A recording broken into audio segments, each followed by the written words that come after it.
Hello you counterfeit noodles, and welcome to my review of Final Fantasy VII Dirge of Cerberus. And just a reminder, this is a PS2 game, and you can kind of tell that because of the weird filter it has, because it's not quite HD and it's not clean and crisp, but this game still looks amazing. I've seen PS3 and 360 games look a lot worse, and I mean a lot.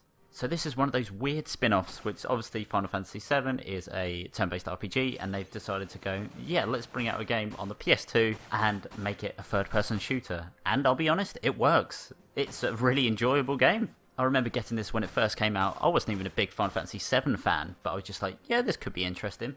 And it still holds up today. Yes, the movement feels a little bit slow, but honestly, you'll get used to it really quickly, and the actual gunplay is very satisfying. And considering some of the areas go crazy with how many enemies are on screen, how much magic is going on, the game runs really smooth. Yes, it is only going to be 30 FPS because it's on the PS2, but I didn't really have any frame drops throughout playing, so that's a great sign. One of the biggest things I enjoyed is the weapon customization. So of course Vincent uses guns, otherwise it'd be a weird third-person shooter, but you get a good variety of pistols, machine guns, not really shotguns if I'm honest, but sniper rifles are there. You kind of get shotguns in the fact that there's 3 barrels on a lot of the guns, but there's no real pump action that you find. But you will enjoy playing around with all the different customization options, like the ability to change the barrels of the guns. You get to add little attachments, like little trinkets to the guns. You get to add your materia to the guns, which is, a bit odd. But there's a lot of choice in what you can do. Not only can you add those attachments or add those barrels to the guns, but you actually get to customize those even further to suit your taste on what you want the gun to do.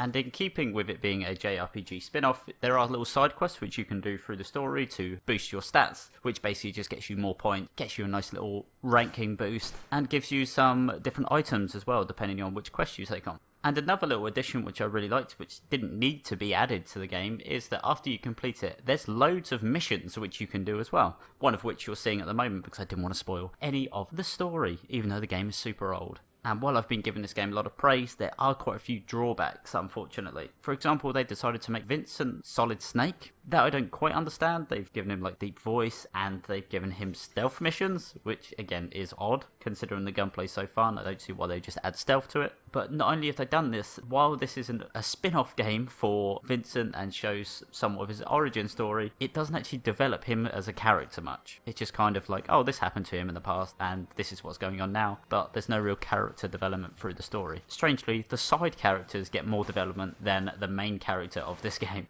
As I mentioned previously, that while this game looks amazing still, some of the enemies blend in with the background too much. Because of that weird dark filter which the PS2 games have, because they're not HD, they just blend in way too much, even if they do have the little lights on their helmet. Sometimes you can't see them, especially some of the snipers. You kind of get shot and you're going, well, where is he? You expect him to be in a high place, and sometimes he's just on the floor blending in with a door. And while the gunplay itself is really fun, there's a few weird choices that they've made. For example, the bullets have range, so depending on if you're using a sniper rifle, you can pretty much shoot anyone from anywhere. But if you get your pistol out, the bullet disappears after a certain distance and won't do any damage to your enemies. It will just miss completely. And there's turret sections. Yes, they're really short, but at the end of the day, there's turret sections, which shouldn't really be in this game. And my final and biggest issue with Dirge of Cerberus is the boss fights are pretty disappointing. They follow a very easy to spot pattern in their attack, but also they're not particularly challenging, they're more so time consuming until you figure out the pattern, and then they're just super easy. But the one that really stings the most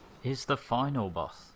I easily beat the final boss, and I didn't exactly do a good job when it comes to the shooting part. I was very rusty when it came to shooting with a controller, but the boss wasn't a challenge for me the slightest, which was a bit of a sad ending to what was a very enjoyable game. And the big question is, will I recommend it? Yeah, it's a solid spin-off. There are plenty of positives for you to enjoy the game, and definitely worth you trying out because of it. There's not really any glaring weaknesses which I would say you should avoid this game at all costs. No, the game runs well, the game feels great, and yes, the bosses are a bit lacking. You will still enjoy the gunplay itself, so it's absolutely worth giving it a pop.